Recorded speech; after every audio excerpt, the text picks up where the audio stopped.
That was nice. I like that. Back-to-back nights here, man. Was confident. Yeah, 2 nights in a row. We're finally doing what we've been talking about, trying to like backlog trying to get some steady podcasts content and, like, rolling out. Exactly. Yeah.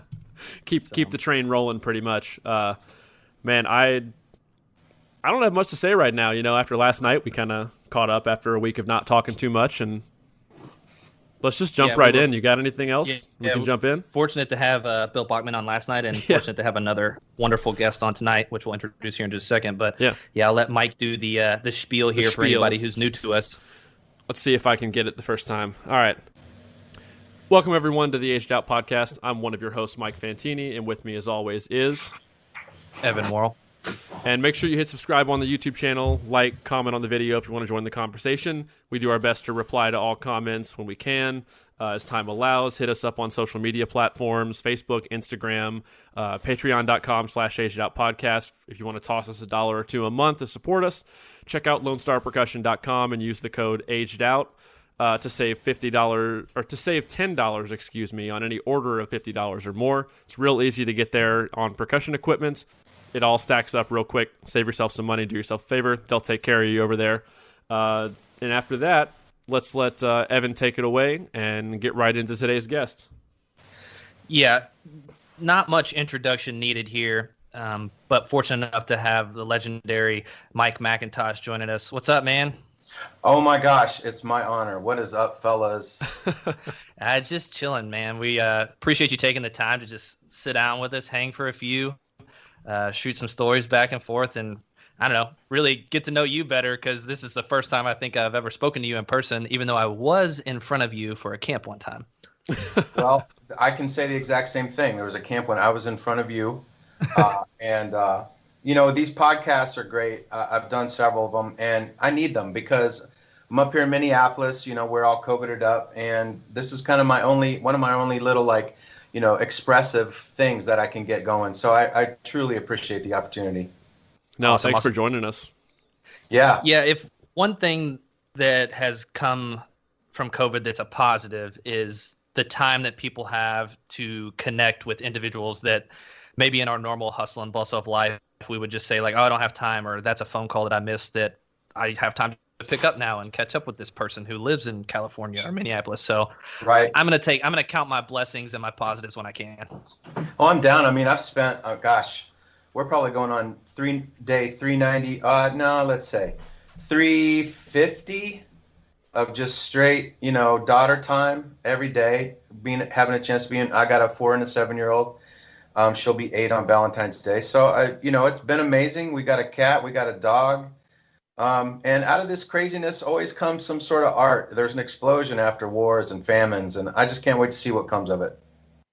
Yeah, I think that what people are doing, and I'm sure we'll talk about it more later, but like, for instance, the Cavaliers PASIC clinic and things like that, and what indoor groups are putting together, and what I'm sure some of the summer band groups are starting to put together is really going to drive a creative force in an avenue that the activity hasn't had to go to, but is now out of kind of necessity and just force, I would say. The PASIC thing was killer. It was a labor of love for sure. And like these podcasts, it was kind of a gift to the, it was self-serving in the way that it was healing. And it satiated like an artistic thirst. But it was also a gift to the community, like, hey, we're still here. Here's some beats, here's some interviews, here's some love, here's taco in a bag. And, hopefully you can get something out of it. So, there's been a lot of giving and sharing coming out of this, which I've found very endearing for sure, especially in our tribe. Mm-hmm. Oh, yeah. Definitely. I have only had a chance to check out about the first 10 minutes of that. And already I was like, yeah, I have to make time to watch the rest of this, where it was like Dan Spalding and those guys up front. I was like, this is going to be content. It's kind of like in my mind when I watched those first 10 minutes of it, how I felt watching the first episode of The Last Dance when it came out for the Michael Jordan thing. It's just like these kind of backstories and things that you didn't have, but it's fresh content because I've never seen it. I've never heard it. So I was just like, yes, more of this, please. Well, those cats got a chance to like dive in behind the music. Like, what was the composer thinking when he wrote it? And, for me, it was a chance to humanize Mitch Markovich. I mean, I've just known him through, Tornado and his other solos, and it's like, these people are human just like we are. And what was a trip was the fact that people that are classic drummers or retro or old school, however you want to say it, older generations, baby boomers, sometimes we get a negative connotation on the youth of today because of our choreography or all the things that have been integrated into drumming. And I gotta say, we don't do that. We don't say anything negative. At least I don't hear it. But I gotta tell you, man, these kids today can do all of that, and they ram the hell out of the 61 and the 67 and the 74 and the 82. So I think the skill set of today's percussionists is amazing. To me, drumming is straight up like skateboarding. I mean, it's just a progression. You're just trying to do the coolest next trick, and respect the history of it for sure. So it was a great history lesson for these guys, man, and I was just so proud of them. Like, they really showed up, the front ensemble, the battery, the staff, because it was a butt kicking to get it all done. I mean, it was a ton of work, but we had a great crew. My boy from Nashville, Mason, he killed it on the mix. And Jeff Hardowitz did all the video stuff. So Nick Mason and Jeff, major shout out to those guys. All former Cavaliers, which is really cool. Yeah, I think I watched the first clip that they blended together. Was it the Larry? I don't want to say it, McCormick, the 64 lick. Yeah, it's called the 64, but it was from 67. Yeah, it's a bit confusing. 64 count thing. Okay, yeah, okay. Attack is like in your skull, right? Yeah, I was like, all right, here we go. But the editing, I was like, this is very seamless. So whoever did this, because I've seen, my wife's a middle school band director, I've seen her trying to do like her own little mashups of like, all right, like my kids are submitting these videos, but I'll have them mashed up so it's like a duet instead of like a solo. Right. And I'm just like sitting there thinking about that, and I'm like, all right.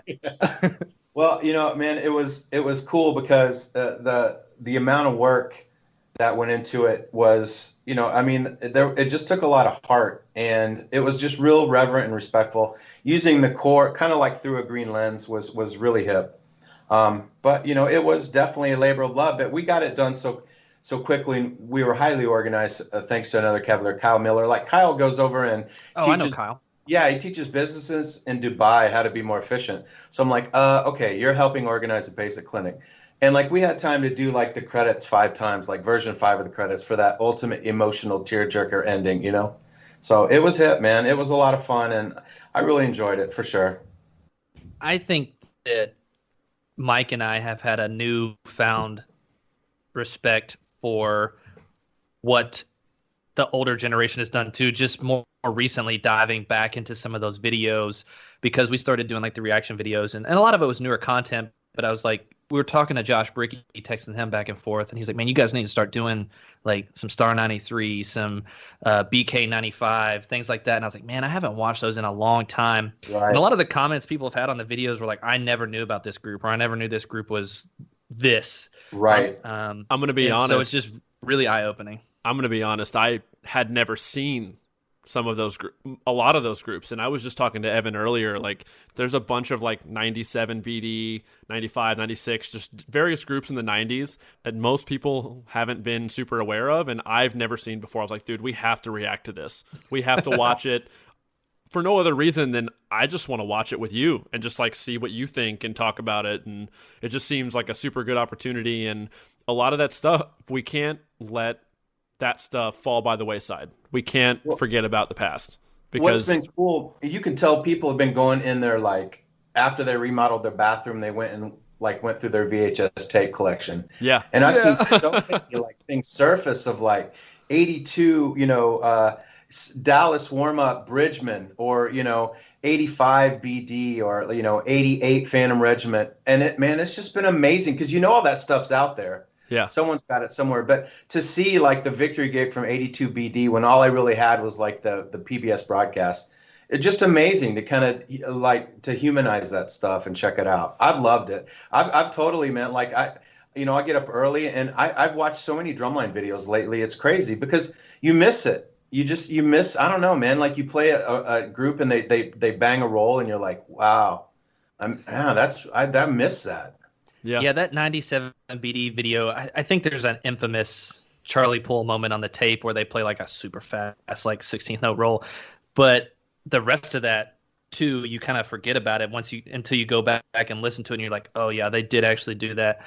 Or somebody released a bunch of cadets, like 95, 96 videos. They're like hours and hours of tape recently. I was like, this is incredible. Yeah. Judges tapes popping up that people are like, oh, I found this old cassette. Now I'm just going to like convert it into an MP3. You know, I've got a cassette of 87 of 2000, maybe 8 Blue Coats, Allentown. I think they busted like a 9.8, 9.7 that night. But I can't get, I don't know, that I don't have anything to play it on for one, but I'm not sure if it's even still working. But for some reason, I just have that tape. Yeah, I just heard the 2011 Allentown tape, Jeff Prospery. I don't know if I'd ever heard that. I think the last time I listened to that was probably on the bus after Allentown in 2011. And you just forget, you know, those dudes. You just forget the shows. It brings back memories of how you cleaned parts, what got hosed, you know, names for parts, spots where you remember like it kind of would always suck, and then finally it cleaned up. But yeah, man, it's been a nice trip down memory lane. When I listen to those tapes, and we talked a little bit to Mike Davis, throw another Mike in the mix here, about it, just the intimacy that we were able to share with like him as a judge or anyone as a judge and you as a member or like as a staff member listening to it. They have a vantage point that very, very few people get. And you do recall things. Every time I listen to our 09 Crown tape, the beginning of the show, I'm like, man, this sounds sick. But that reset sucked. Top to 17, top to 17, top to 17. I can just hear Lee Bettis and Zach in my head, like reset. I'm like, oh, it's like PTSD almost. I still have nightmares of reset at a set. It puts you back in the moment. Reset at a set. Oh, Tom Ungst, man. I still have nightmares from 2010. All right, reset at a set, guys. Reset at a set. It's blood, sweat, and tears. I mean, you know, it's 99% perspiration. Yeah. Rep with a good attitude, fix it, move on. 100%. And I think that level of love for the activity and just seeing all this content is keeping people going. I mean, we've always approached this podcast with that understanding too. Fantini and I are avid fans of drum corps. I mean, obviously we did it. We put in thousands of hours to be able to do it. So we understand the respect that it deserves from the performing members. Even if it's something that we don't necessarily like, it's not quite my cup of tea, but man, those kids are going after it. Like, can't knock it. They're into it. Yeah. So that's always kind of like been our vantage point with this. But those tapes, man, just going back and reacting to those videos and those tapes has been so refreshing. Well, it's just so cool that there's so many people that still love, you know, the activity and Sunscreen and the funnel cakes at Allentown and you know, just all of it. That common thread that gets away from you because you're living your daily life in the rat race, but then you have time to reflect because of COVID, and you're like, man, you know, all these little things really bonded us all together for sure. A lot of love in that respect. J. Bernie Crum, what an atmosphere. Love that, dude. I remember walking. You know, I marched 88 as a rookie. And I think Jay Dole was the first rookie to never march drum corps to march in that snare lane. I don't know if I was the second one. I can't remember. But you know, saxophone player, and like I'm walking up and this was when it was still the track used to be like red earth dirt, and it was, you know, your uniforms, you were covered in it when you moved across the track. But for some reason it was me, Lee Bettis, and Matt. From that 87 snare, they were both March 87 and 88 walking up the track like we met each other. And it's weird that I would have just met Lee Bettis the first time I saw cadets, you know, to the point of just, you know, hanging out and rapping and you know, those little things matter, you know. I mean, who'd have thought, you know, 30 years later we'd be competing against each other in that same kind of parking lot. It's nuts. Yeah, that is a long parallel history between you and Lee. Oh man, just thinking about that. Lee's getting back in the game. I love it. Dude, Lee, let me tell you, Lee's a mensch, man. You know, it's too bad he's from Canada. Just kidding. Lee is a super guy, and he's a good dad. Dude, I love Lee. I can hear his Canadian accent. It's like, it's just a triplet roll, buddy. It's just, these are parts, man. These are parts. Yeah, just triplets. I'm like, all right, Lee, but it's like 200 and it's fast. But all right, you're right. All right. There was a famous tape from '96. It was kind of the Buddy Rich, behind the scenes, the band's clamming and he's going off. There was a tape where, and we've all had our moments, and in fact, thank God, there wasn't Instagram around when I was, 25 Right. years old. Lee was giving him the business, and man, I don't have a problem with that. Sometimes you got to call like see it. Oh, was this the Phantom warm up? Yeah, I think it was. Like you're playing old parts, and I'll leave That it. recently resurfaced. Speaking of which, is on YouTube. Oh, really? I just saw it a couple weeks ago, and I was like, man, that reminds me of a spring training. Lee Bettis, he like threatened to send a kid home. He's like, "You want me to send you home?" He's like, "Dude, you better figure this out, or you're going home." In Lee Bettis's own iteration of that, but Right. yeah, I loved it. I mean, talk about pushing you though. He would push you, so it's Well, very like Tom. So Go ahead. I was just gonna say like Tom did for Fantini and them at Blue Stars and stuff. Oh, yeah. Well, good teachers, and I've said this, good teachers get students to be as good as they thought they could be, and that's great. But great teachers make those children better than they ever thought they could be. And that's that extra like 2% that makes the difference, man. And Hell that's a bitch because that's that gray area, where the child doesn't know, it's fight or flight for them. But man, great master teachers can get that out of that kid. And that's why you see those old cadet lines where it's like, not the most insane, obviously talented, but not like incredible athletes. But man, their work ethic, like that 80s, all those behind, 30 years, those 87 cadet videos coming out. I worship that drum line, and just seeing how hard they worked, man, and how hard he pushed them. I mean, it was, it makes a difference, man, making the child better than they ever thought they could be. And that's why you get epic videos that last a lifetime. Well, I think we're done here. I think that kind of takes everything. I think that just covers it. We That's can't just top normal that. stuff. So, Oh, man. Dude, Fantini wasn't Unks telling us that he was just all about drilling that 87 line? Oh, yeah. And Hannum Dude. came in and was like, dude, just give them a break. Just here's some Frisbees. They got it, man. yeah, it was finals day, and he told us the story. He was like, "Yeah, we were really, really good, but I was so locked in on we're not going to get beat. We're going to win." And I was beating these guys on some fast triplet roll part, and Hannum walks up and he puts his arm on my shoulder and he goes, "Angst, they got it. Let's play some Frisbee. Don't worry about it. Stop." That is beautiful. That is, man, I had that happen to me with Brett. We were in Dallas in 2001 and we're on an asphalt field, and, we're kicking it, right? Mid Dallas heat. Brett comes out, they arc it up, they play some stuff, and he's like, "Yeah, take 45 off for dinner." And like, literally, I was like, about to say, "Okay, reset." And he said that, and I was like, you know what? He's right. He's right. But And those I think he took me to dinner, and then Brett's funny because, he's got to have, hot water making his ice cubes so they're clear. So we had to go to 3 different restaurants to find that, but hey. Brett is absolutely, Tom Float, Brett are my two, big time, for sure. But I bet that moment for you impacted the same way that did for Angst with Hannah at that sure. moment. It like stuck with you, and probably has an imprint on, I would say, your teaching philosophy today and the way that you approach rehearsals or just getting the best out of a group, because every group has their own identity and it's not going to require the same formula every single summer, I'm sure. For sure. I mean, great teaching moments can be like a second long where you're like, I mean, I'm still talking about that moment today. It was 20 years ago, where I had an epiphany and I figured it out. I'm like, you know what? He's right. And yeah, I'm sure it did. I'm sure I've done that. I'm sure I've done that. Hey, staff, go to, here's the keys to my truck. There's $50. Go to a movie, get something to eat. I'll take the line for an hour, and then we'll give them the rest of the afternoon off. It's weird, man. It's like you're so, as a tech, and you guys know, you're so absolutely locked in. Like Cougar, you haven't lost the edge yet, and you're just in it to win it, and the force through the trees. And you're like, you know what, he's right. So absolutely, man. Absolutely. You got to be open to those moments as teachers, or you're never going to improve. I mean, we're only going to improve by learning what we don't know.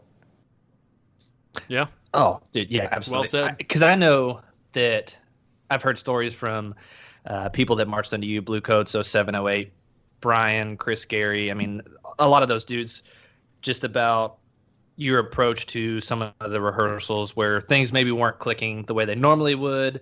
And obviously, it's not really a chops issue at that point. It's just more of a, you guys are in your own head right now, or I don't know what you're thinking about or what you're not thinking about. But like, let's just take a second, clear the headspace, and we'll come back and see what we got. And I think that approach is very fresh and mentally sustainable for the 82, 84 days of summer grind, however many days it is. But yeah, I've heard many of those stories. So I think that Brett moment you're talking about probably shows itself in an instance like that. Well, those are things that you don't learn in a book. You learn what to say in school, and then you learn not what to say in real life. And it was weird too, because with those dudes, that was not normal. The Blue Coats experience. So like 2003, I'm with Cavs, and I went in and I worked with the Blue Coats for a week, and it was very different, but I liked their leadership. I liked their administration, and I thought they treated the kids really well. So I'm a firm believer. It's like, look, if you want to write, you want to design, go out and get your own damn gig. Don't take anybody else's. And Brett was the man, and a huge amount of respect, even though I'd done some rewrites and helped write some things, just because that's what you do when you're a team. It's a team thing. And I went to Blue Coats in 04, and we had Erin Riggleman, and I still love her to death. Just an amazing section leader, set the bar so high, so classy. And we moved everybody we used to move everyone into my crib. My wife would go buy like $900 worth of food, and she would cook all week, and the staff and the snares, tenors, and bass drums, everybody would crash at my house. And I remember one year, everybody kicked in $50, and for some reason I thought Eric Shriver didn't. So I was asking him to mow my lawn, and he was and I didn't realize that he had paid. And he's like, dude, I got to ask, I'll do it, but why do you keep asking me to mow your lawn? I was like, well, I didn't, if you didn't pay, maybe that's you could do that. And he's like, oh, I did pay. And I was like, dude, I'm so sorry. Totally disrespecting the section leader. Mow my lawn, sorry. I can just hear but that it was just an anomaly of talent. And, we were young, Ray Ulibarri, Eric Ridenauer, this young staff, Andy Bill, Brad Palmer, Tom Rarick, Megan. We were just young. We didn't know any better. And you just kind of do what you think is right. And Sunday at Cracker Barrel, you talk about it and go, I guess that was right. It's always hindsight. But, Justin Lewis was very, very artistic drummer. And we just filled the spots around him, and he would come back drumming the book. Chris Hartman would do it at Night Express too. He'd played a certain way, and I would just teach it. I'm like, okay, that's cool. I can do that.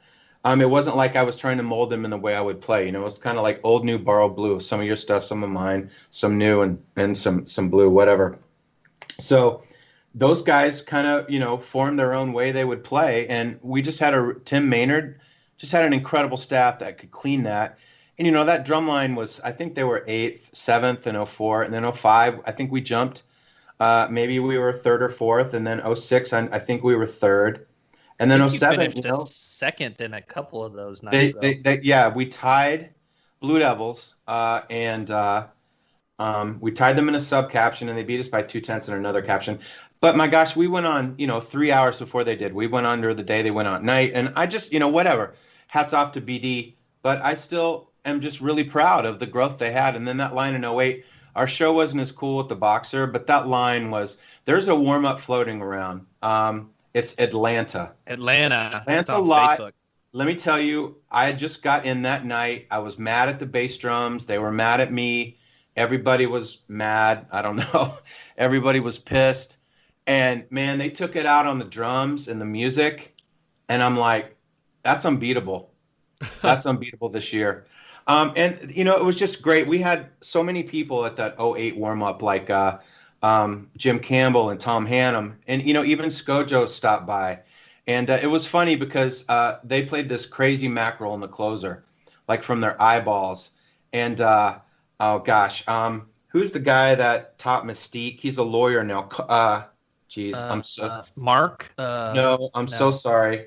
I'm blowing his name. He's such a cool dude. Super good friends with Shane Gwaltney. Marched back in the day. Oh my gosh, I'll remember his name. I'm so sorry. I'm so sorry. Anyway, he slid Carl.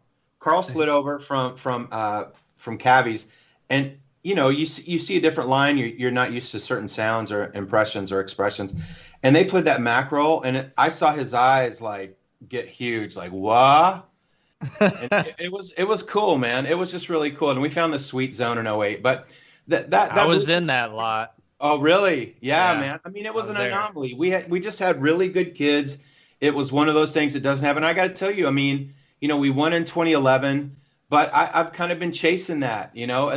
There's been a bit of a politically correct thing, happening. Like, well, we only want to drum at these tempos, and I don't know, man. These old hands, I don't know if they can clean that.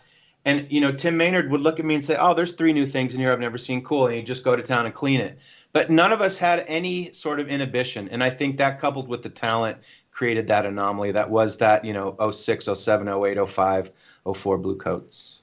Yeah, I mean, obviously, Blue Coats have been a longstanding organization, but when I look back in it, it's very, I guess, prevalent to me just because it was really at the time when I started getting into drum corps, '04 and on, just being exposed to it in high school. But now looking back on it, it's even more of a easy pathway moment for me to recognize the trajectory that Blue Coats are on now, especially from a percussive standpoint. Oh my Very God, much established unbelievable. in that '05 to '08 lines. Well, we put them on Obviously, the map, but they have just, I mean, they yeah, have crescendoed exponentially. Tom Rarick knows what he's doing. Roger Carter, those guys, just amazing. for sure. I was in, like I said, I was in that '08 lot there on Bloomington's campus last outdoor finals. RIP, in my opinion. But it was just, I remember that summer hopping from lot to lot, going from cadets to Blue Coats to Phantom, and I was just like, man, this is insane. What is going on around these drum corps? Right. But yeah, I remember that mackerel, and there's like the quarter note space into the shot.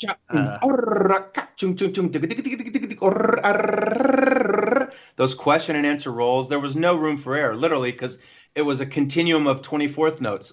So literally, there was no room for error. And yeah, I mean, I'm just really proud of that. I feel it. I had a really nice conversation with Skojo after the summer. We were judging WGI out in California, and those intimate car rides when you can talk to Scott for an hour, I mean, just invaluable.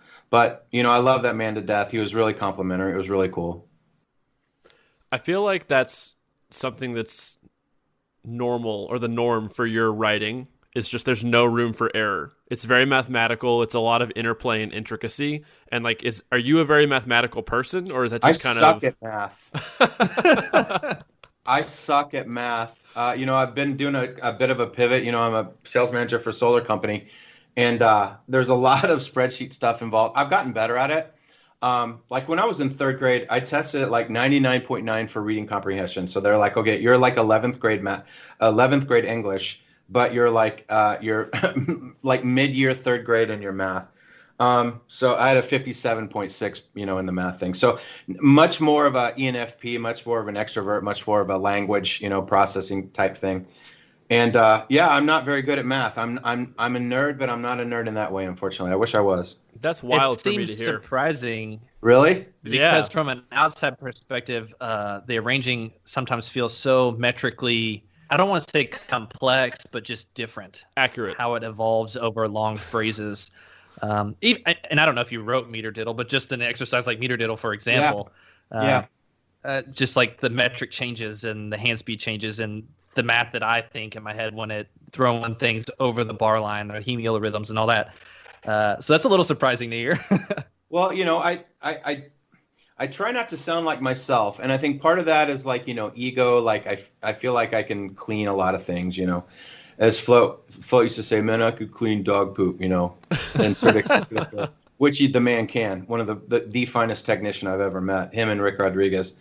But I don't like sounding like myself. So for me, it's that skateboard progression analogy again. It's like you should try and push.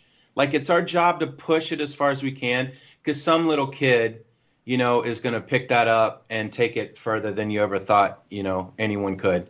And that's progression. That's what it's about. pushing as far as you can, trying new things. If they fail beautifully.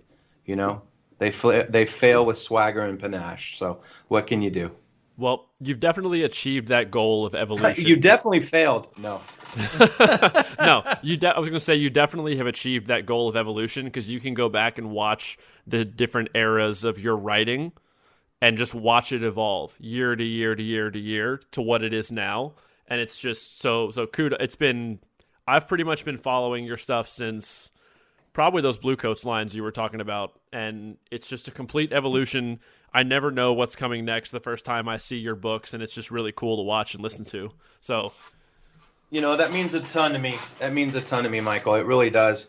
The only thing I will do from the previous years, I will get the first version.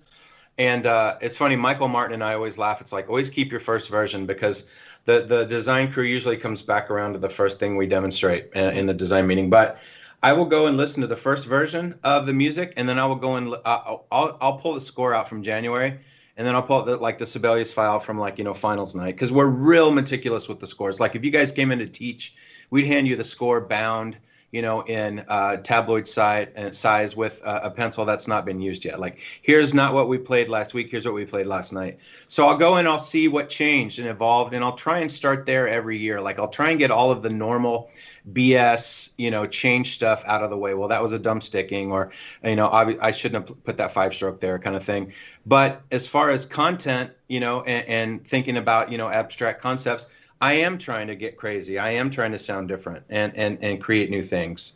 And sometimes it fails and sometimes it's cool. But I'm okay with both. I love that, because watching your style of writing too, I feel like you have, I'm sure it changes based on who you're writing for, from a brass composition too.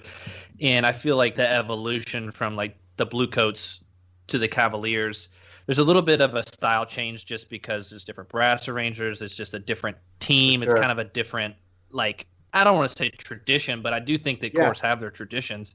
For sure.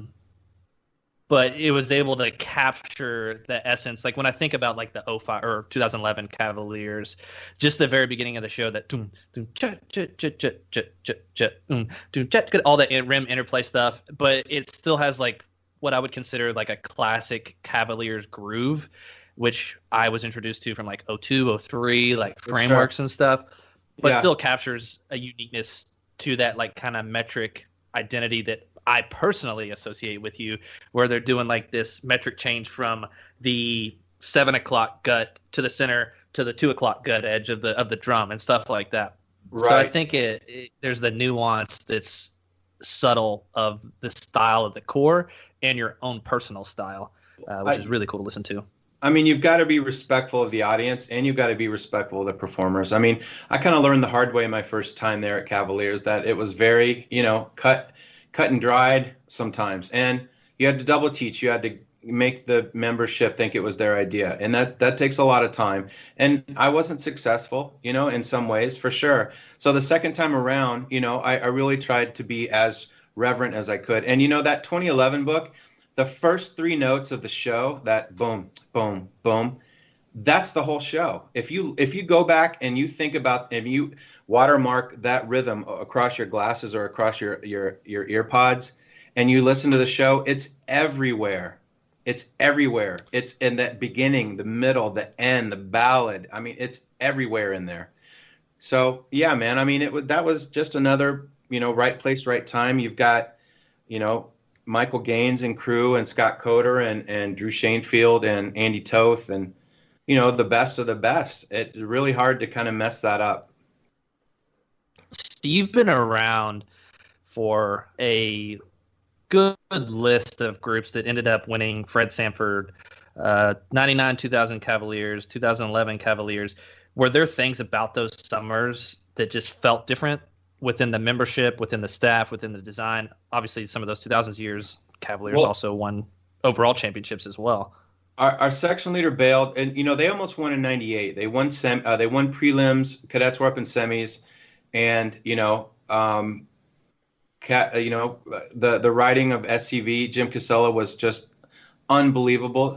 So I think holistically, that probably deserved the award. We threw one little tiny roll that night. We had super talent. We had a quad drummer, Microbot, that could he had perfect pitch, and he could put their tenor sound anywhere with the snare. So when you've got defensive backs and the quarterback talent like that, you can do a lot. That 99 line was just all about solid hard work. Our section leader bailed. Now, of course, I came from Night Express, so someone was like, "Hey, man, Xanadu quit." I was like, "Okay, cool." They're like, "What?" I was like, "Yeah, this is normal for me, we're lucky to have the same line, month to month." But I was kind of used to that. That line worked so hard. 2000, it was just all of, the perfect storm of talent in the show. And Michael Gaines was coming into his own, and the Cavaliers were coming into their own. And I remember putting that closer together, Niagara Falls. And it was at 192. And I remember going up on the top field at the rehearsal site, learning the closer in 2000. And I literally, after about 4 sets, I turned to Brett and I was like, this is different. Because they were moving. We weren't used to 192 like that. It was only during like the last 20 seconds of a tune. That whole chart was 192. And I was like, okay, this is something very different. So those lines, they were amazing. The 2001 line, they worked so hard. 2002, the same, Jason Pena, incredible talent. 2003, that 2003 show, Spin Cycle, that's probably the hardest show ever attempted. I will say there's other shows probably as hard that I'm not aware of. So I'm sorry if I'm speaking poorly in that way, but that's probably the hardest thing that I had to clean. And each line had its own personality. Each line had its own quirkiness, but that was Brett coming into his own. He started writing in 99. The guy wrote 2 years, his first 2 years, he won drums. That's pretty spectacular. That's nuts. Was 2000 or 2001 the year that openers like the choom choom choom taco? Oh, 2000, yeah, dude, yeah. You're just like right out of the gate. You're like, what? I remember I was at a New Year's Eve party and Richard Saucedo said, "Dude, come out to the car. I want you to hear something." And he played me the opener. I was like, "Yeah, this is way hip, for sure." So you kind of have to you kind of have to bake the cake to whatever. Whoever's eating it, based on talent, based on skill set, based on, talented things maybe some of the members can do, or some swagger they bring to the table, which gives the line ownership and creates, a unique identity for that year. And you get everybody close. So like when you make a comment, they all migrate the same way. But I'm cool with taking, it's like football, if you got a group that, you got a quarterback with a golden arm, you're probably going to pass. If you got 2 incredible running backs, you're probably going to be run. If you're incredible defense, you're going to be known for your defense. So you kind of take what you're given and you make the best of it. Yep. I have to ask something real quick, not to change subjects, but you mentioned you lost somebody in 99, they just quit. Because Bill Bachman last night mentioned somebody quitting in 94 at Cadets. Was just quitting way more common in the 90s? Because I feel like we never hear of people quitting mid-tour. Now, people get sent home occasionally for various reasons, but was quitting just a thing that was I don't think it's any more prevalent than it is now, or vice versa. You had some pretty prominent, I had a couple cats bail, for whatever reason, and bless their hearts, I'm sure that was the right decision. I really wanted to bail in 88. I mean, I sucked and it was tough, man. And I drove my 71 Chevelle with Firethorn metallic red Chevelle with Goddess gold stripes, with Krager SS's and hooker headers and cherry bombs. You guys probably don't know about that stuff, but I had a sweet ride in high school that I paid for myself.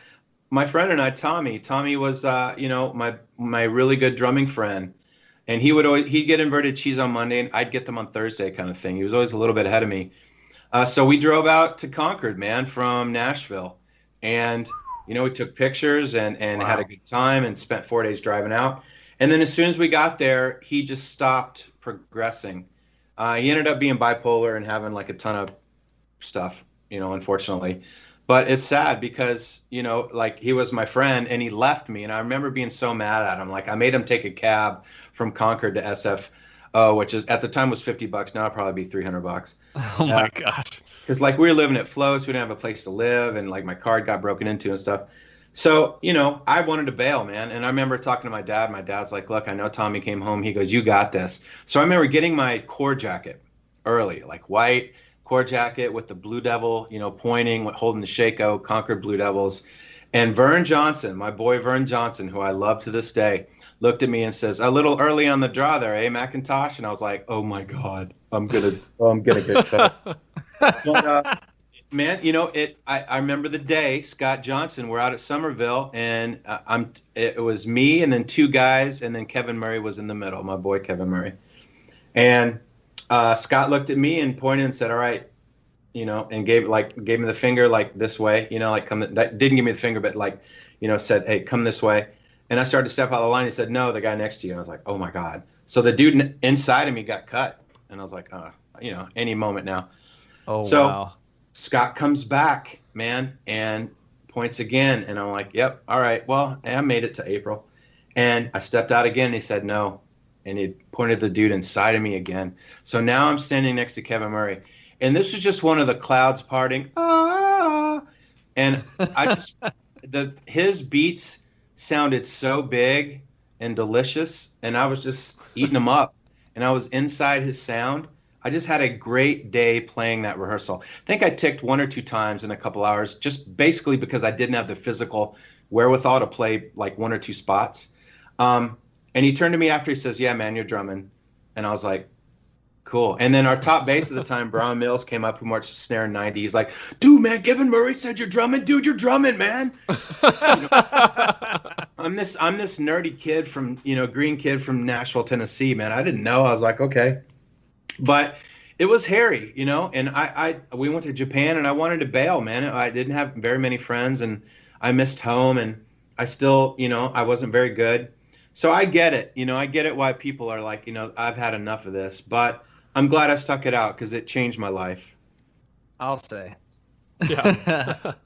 Put you on a trajectory that, I mean, I think it's wild to look back at moments like that and be able to pinpoint certain moments of your life that have such a ripple effect to where you are now. Like I have one that basically I can reach back to high school that I feel like is the reason that I am currently married to my wife.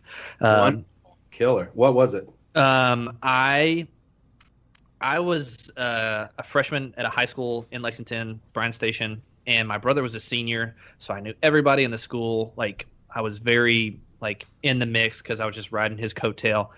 And for whatever reason, and my parents had their reasons, but they approached me like, "Hey, we'd really like to send you across town to their school, Henry Clay." And I was just like, okay. And I don't know why I said okay, because I was super popular. Like I'd been at the middle school, went to freshman year of high school. And so I was with all my friends for years and years and years and years. And I was just like, okay, they gave some reasons why, like, oh, this opportunity educationally, this program. But I was just like, okay. So that decision, for some reason, to uproot my life and go to a school where I knew pretty much no one, jump in my sophomore year. But eventually, that is where I met Justin Fisher and Chris Logue, who were the drum instructors there. And those dudes talked so highly about Moorhead, and like we could just go and like drum at any given time with all these people, and they were just down, and there was this culture, and they talked about Eric Ward and all these people who were there, and I was just like, I want that. I don't know why. I don't care what else I do at Moorhead, but I know I'm going to go there and drum. Right. But eventually went there, drummed, did the marching band. That's where I met my wife. She was a music education major. She was in the marching band. She was in the music program, and almost 10 years later, here we are. Well, 12 years from then, but 10 years married. So I love pretty that. wild. That is absolutely awesome. Cool. Do y'all have any children? We do not have children. We just got a pandemic dog, though. I feel like a lot of people, because it was an awesome opportunity to train her. Right. So, but yeah, I can think back to that moment. It's like, I'm pretty sure that moment is why I'm married to this woman right here. So, well, those moments present themselves so strong. It's kind of like the universe is saying, I'm going to really spell this out for you, so you don't screw this up for sure. Yeah. Mine wasn't so much the universe spelling it out, but mine was a very knee-jerk response to a question. So I went to like a private grade school, K through 8 here in Louisville, and then was switching to the public high school near my family's house, and my parents were there was like one other kid going to the public high school. Everybody else was going to the private schools in town, and they were trying to think of things for me to get into and involved with, to meet kids and stuff and have more friends in high school. And I had been taking drum set lessons at a local music shop for like 2 months, maybe like the spring of my 8th grade year. And my dad randomly met a guy through work and told him that I'd been taking drum set lessons and they were looking for something for me to get into.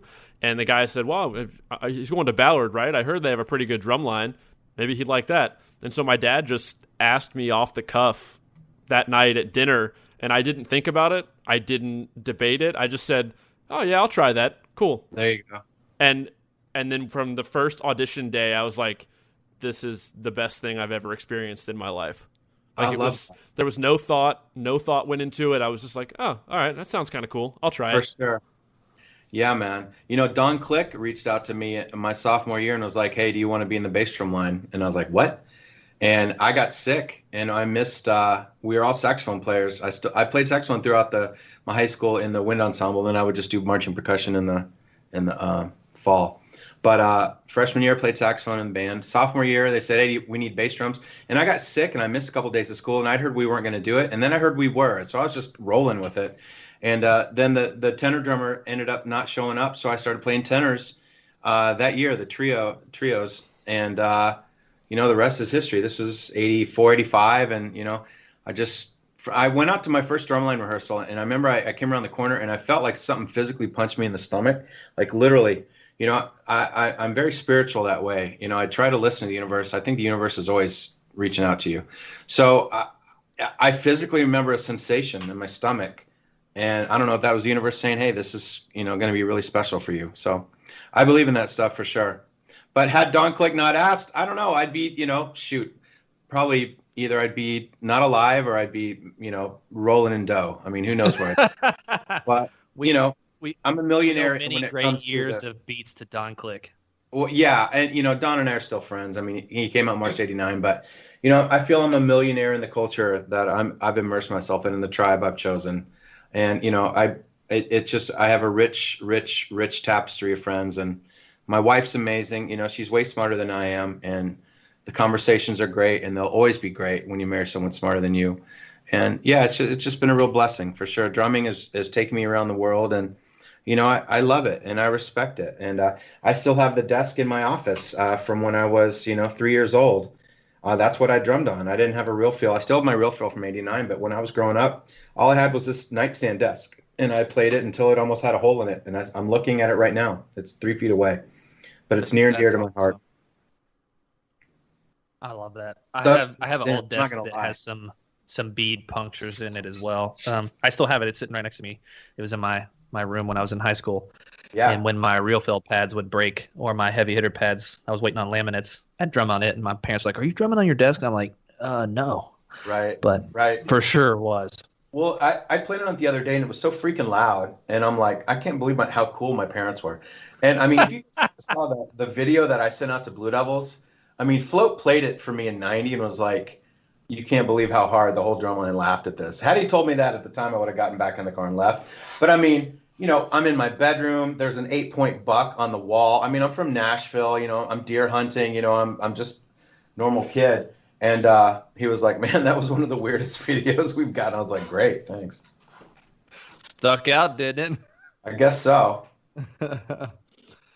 Well, these pathway moments are, I think what you said, where you can just like feel something pulling you in a certain direction, and you have to be kind of in tune with that to have your eyes and your ears open enough to listen and feel what you got to do.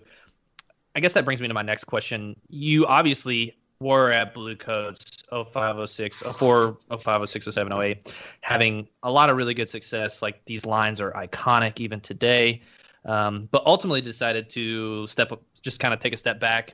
And then did you take the whole summer off in 2009, and that transition? What was kind of the mind or the thought process behind that? I thought I was done. The only summers I've had off since 1988 have been 91, 08, and 2020. Drum corps is truly in my blood. And I just felt like I was burnt out at the end of '08, and I just needed some time. Um, I don't know. It just was time for me to take a break, or I was going to go crazy. I was going to school at the time. I was going to school full time for my composition degree at Butler, and I was still the percussion specialist at Carmel. So it's like I would get up like super early. I'd get up at 6. I'd drive to Carmel and be there for the early bird rehearsal, and then I'd leave there at like 7:40, 8 o'clock, and I'd make my 9 o'clock class at Butler. I'd be there and I'd drive a half hour back to my home, walk the dog, take a nap. Then I'd drive 40 minutes back to Carmel and do the marching band rehearsal. And then I'd drive to Butler and practice. And I did that for 3 years. And it just was a lot. I mean, something had to give. And, I loved drum corps, but I really, at that point, I was like, I'm done for a while. So I ended up making a video in the mix with dynamic marching, and kind of, band director in a box kind of thing. And that was it. I hung out with my mom, which is nice. We traveled, and then Scott Coder called in 2010 and said Jim Casella's resigning. And I said, my feet are size 11. He wears size 24 shoes. I'm not sure I can fill them. And you just do what you got to do, I guess. Yeah. I love your writing, and I also do love Jim's writing. Those like 97 to 99 Vanguard. Oh my gosh. Hearing him talk too, I love listening to his version of On the Waterfront, and then going and listening to your version, and the differences, but also the similarities it's really fun. Well, you go back and listen to 86 to Unk's version too, 86. I really did not know that. Yeah, that was the first On the Waterfront. Playing. It's funny, Letterman, man. I was watching Letterman. He's like, and tonight we've got Leonard Bernstein. I'm sorry, what? It is Leonard. Okay. So it is Leonard Bernstein. So they're playing, On the Waterfront. That was incredible. There's also a 98 Centerville version of it that they did in Winter Drumline when Tim was sowing his oats and realizing the genius that he is. And then there's the version from Bluecoats and the other version we were speaking of. So, and Jim's 97 version, which was just spectacular. So, that tune it's an interesting tune, because it's very rhythmic, it's very percussive on its own. But just a lot of fun to arrange. So you listen to it and you try to do some things different, but you've listened to other versions of it so much, it's going to make it ingratiate its way into your thought process, which is, just a compliment. Great artist steal for sure. Oh, for sure. I mean, if it ain't broke, don't fix it. I mean, for sure. Yeah. Pay homage to everything before you. And I love that. So, you've been at Cavaliers now, 2011 to present. 2010 to now. 2010. Yeah. Oh, yeah. That was the Mad World show with the Mylar heads. That's right. Yep. Yeah. Carrying around 2 drums all summer. I do not envy that, but it was a really cool effect. Hating it. Sorry, fellas. Oh, well, the quads are probably like, this is what you get. Right, yeah. So 2010 to current, and there's been many changes in the activity since you started teaching and then into arranging and now into more arranging and design, one of which has been super on the cusp and trend setting is the introduction of electronics, miking, sound mixing, sound manipulation. Right. How early on did you realize like we kind of need to be on the forefront of this or we're going to get left behind because this is going to be a thing? I think 2005 when we did the Connexus show. Is that the Connexus show? The Blue Coat. No, it was the year before that, and it was the Tabla Speak solo where we had the mic. Doom doom. Yeah. Doom doom. And yeah. It was like we wanted to do something cool and we wanted to do something memorable, but we needed amplification to do it. And then when 2010 rolled around, I remember looking at the best in the business, Tom McGillen, and saying, let's go blow up DCI. So literally that was like the subject header in the line in the email, and then he'd reply. So by the start of the season, I had like 42 emails in my email box that were blow up DCI, but it was all caps, right? Like, go crazy, target on the back, push it as far as we can. and we just got crazy with that show, Mad World. And I was just learning about electronics. You know, I got asked to write a piece for Midwest by Rick Rodriguez. Spring High School was doing Midwest. He's like, yeah, no pressure, but Shi Wu is one of the guest artists, and I'm like, oh my God. Okay.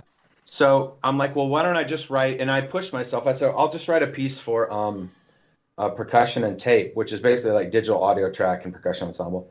And I learned Logic, so the piece would get better the more I learned in Logic, and the more I learned in Logic, the better the piece would get. But I remember mixing that down, and this is probably, I can't remember when this was, 2010, maybe 2011, 2009. I remember my computer didn't have enough juice, so I did this before Uber, so I'd take a cab down to Michigan Avenue to the Apple Store, and I would find their baddest machine that was roped off, and I would jump the rope, and I'd pull the flash drive and headphones out of my jacket, and I'd mix the Logic file there at the Apple Store, and then based on that rehearsal, and then I would take it, save it, and bring it back. And I had 2 days to do that. And by the time we got it, you know, it was about as right as, you know, about as right it was going to be. Leonardo da Vinci once said that art is never finished, only abandoned. So I live by that. It's like, look, it's done. We had another week, you know, it'd probably be better, but it is what it is, kind of thing. But for me, the electronics are, you know, Music for Prague ended that last, you know, kind of genre of music, and now we're in a weird, interesting place. We kind of have a foot in both seasons with acoustic and electronic, and it's the language of the young, Gen Y, Gen Z. So for me, it's just a way for me to keep my finger on the pulse of what's going on, and try and still, you know, that progression again, like how far can we push this?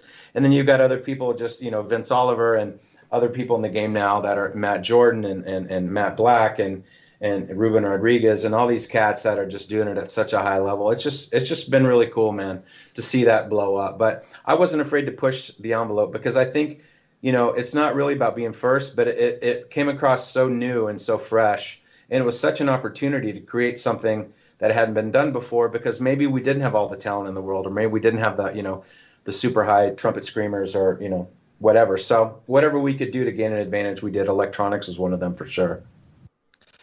Yeah, I think that makes total sense. I mean, the electronics, in my opinion, have pros and cons, but the pros outweigh the cons, just because the expanded creativity that it gives the designers, and I don't know, just the multitude of things that you can throw in that were never possibilities before. I really like that Da Vinci quote that you threw out. I have always heard a quote, and I don't know who to attribute it to, but it's just kind of like, you can never fail if you don't stop trying. For sure. So that's just kind of like the thing. Like, maybe this didn't work quite the way we wanted it to, or didn't end up quite the way, but that doesn't mean it was a failure. It's just, it wasn't what I originally envisioned. You know. And I love the. Go ahead. No, go ahead, brother. I was just gonna say, I love the evolution that things take, and the way that this activity is creative, and you end up creating something maybe you didn't intentionally mean to even start when you started. Like, you had a goal, but it altered itself along the way. You know, I think failure is so important. You know, you touch a hot stove, it's hot. I get it. I won't do that again. Now I know. But failure is like going to a party and hearing someone say something about you that you weren't supposed to hear. And it's so honest that no one would ever say that to your face. And you learn so much about yourself in that 3 seconds. I think, to me, that's what failure is, man. And you have to be okay with failing. You just have to be okay with failing. It's that difference between good and great.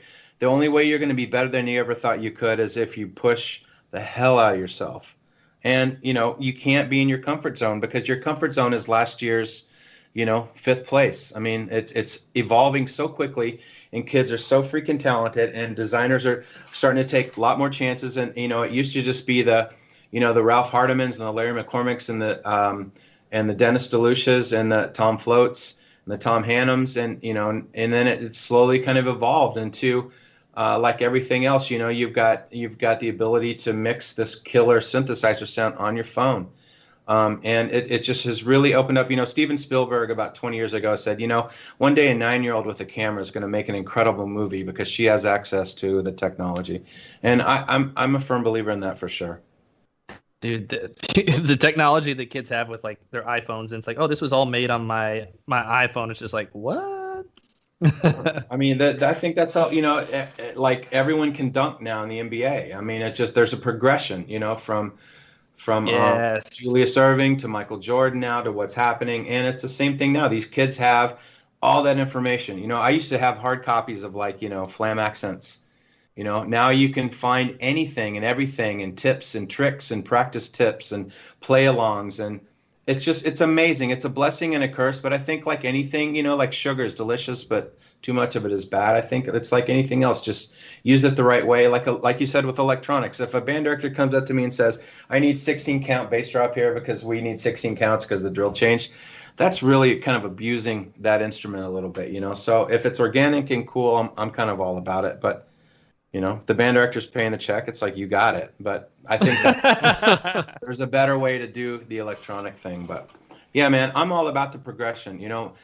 The coolest thing for me would be to get passed up because, I think it's coming, and that's how things work. It just, that's, you feel like you're the reason that you're getting passed up. You've inspired others, and that's important. Well, we're not on this earth for very long. We got to try and push. Very true. So, all right, go ahead, Mike. No, we're coming up. We're just past the hour mark. I know we're a little crunched on time. I wanted to make sure we had a chance to ask one or two other things. Firstly, do you have anything to add to the conversation about like the '08 summer? There's a lot of stories going around. We talked to Chris Gary. Let's just talk about it. I don't want you guys to have to dance around it. Okay. What's the deal? What actually happened? Like, was it as crazy as what some of the people that were in it have said? Like the rumors? I don't know.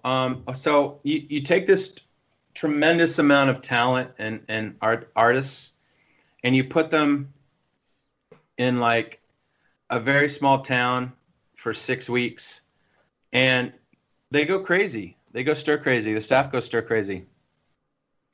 So, these dudes were, getting into being mischievous, like, incredibly talented, passionate people do. And, I remember I got a call that something had gone down. So I shouldn't have done this, but I went and I barked at the line. I barked at Justin, and, I disrespected them a little bit, and because I felt they had disrespected, but there was a much better way to, old new me would not have done that. I'd worked so hard to gain their trust, and, there was still a level of love there, but it was definitely getting funky.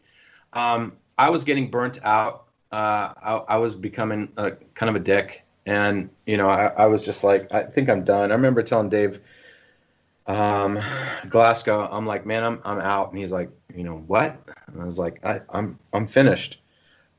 So we had some really, really smart cats and some really talented dudes. And, like any talented group, they probably got a little buzzed on Saturday night. And, I remember going out onto the field and, saying, guys, be cool, be cool, be cool.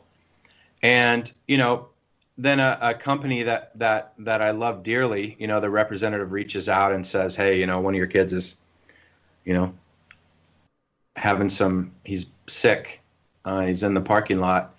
And, it shined poorly on the child. It shined poorly on the company. It shined poorly on the Bluecoats. I mean, I wouldn't want anybody, to be sitting in any uniform, passed out in the parking lot. Or, just really, really unfortunate for this kid, and really unfortunate for the line and the organization and the staff. And I was so angry at them. And maybe I was just angry at, the fact that I didn't think the show was as competitive as it should have been, especially after the success we'd had the year before. And I'm probably as much to blame as anybody, maybe more to blame. I sent a really nasty email out to everybody. I was so angry and pissed, and I included the pit, and I shouldn't have, so that was kind of my fault. And, I had a lot of people come up and say, hey, whatever, email, single reply, like, hey, I'm sorry. I had a couple that I really pissed off, and we went back and forth on it, and we finally squashed it. But that was a learning experience, I think, for all of us. It's like, it had to implode a little bit, I guess. It was like managing the Lakers. You know, you're managing all-stars and you're managing people that are incredible at what they do. I mean, let's be honest, rudimental percussionists and people that are in the front ensembles, they're like the top 1% of what they do, right? So yeah, man. So that was the '08 experience. Those guys were perhaps a little tipsy for finals, and you know, it was kind of the last straw for me of what I probably would have found a last straw anyway. Not blaming those cats. So that's what went down, and it's regrettable because it shined poorly on the Bluecoats, and you know, I feel I'm not happy with that. It shined poorly on that line. It wasn't the way that line deserved to kind of go down, you know, because I thought they could have should have won drums maybe that year in '08. No disrespect to Phantom or Cavaliers, actually, who I think beat us at finals. But, you know, I got to give a shout out to my crew.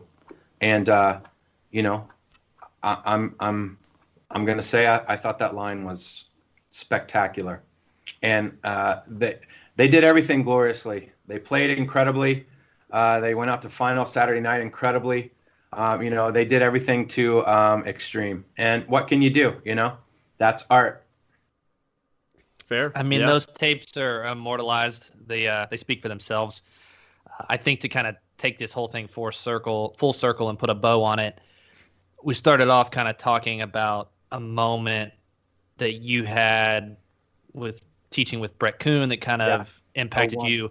Yep. And then I think that the moments that you've had with your members of your ensemble, I mean, people that were in it that you taught with that are carrying on your legacy as well, and your like kind of drumming family tree, the Eric Shrivers, the Josh Brickies, the Dan Shacks. I mean, there's tons of them. I mean, I'm old. And what those people are doing. But you said it yourself, you won't do it forever.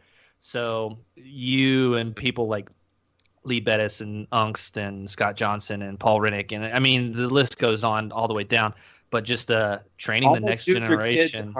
All those guys, including myself, are kids at heart. My dad was the same way. I still feel like I'm figuring stuff out. Like, oh, that's that rhythm, really? You know, like I still feel like my writing is still, you know, 31 years old. Like I'm still trying to get better. I'm still trying to figure it out. I'm still wowed by other groups, and I can tell you that Unk's getting to know him and Lee, and you know, even Paul. You know, those guys, I mean, we're all still learning. And I think that's the beauty of this. Tom Hannum, oh my God. You know, now that he's got his crew over there, I mean, yeah, we're all still in the mix because we're smart enough to realize that it takes a village these days, man. You can't win drums by yourself. For sure. Oh, absolutely. Cool. Yeah. Well, I think that was epic. That's a solid way to wrap this up, honestly. You guys are amazing, man. I so appreciate you both, and I'm very respectful of your time and of your accomplishments, and really what you're doing for the activity. I can't thank you enough. It means a hell of a lot. Likewise, man. Thank you. We Appreciate that. we love this activity. I think it's impacted all three of us in just to the heart, how we live our daily lives. So I mean, we appreciate you taking the time to just share the love with everybody. Absolutely. My pleasure and honor. And, just good luck to you guys. And when I see you, I give you a big hug, man. Hopefully that day's coming soon. Hopefully we'll all be able to get together again. I'm not, after that episode, I'm not going to reiterate the spiel about social media. You guys know where to find us. Subscribe to YouTube, blah, blah, blah, Lone Star Percussion. Mike, this has been great. Hopefully we'll get to see you at a show sometime soon. It sounds amazing. I appreciate you, Evan and Michael. Thank you so much, fellas. Peace. Cool.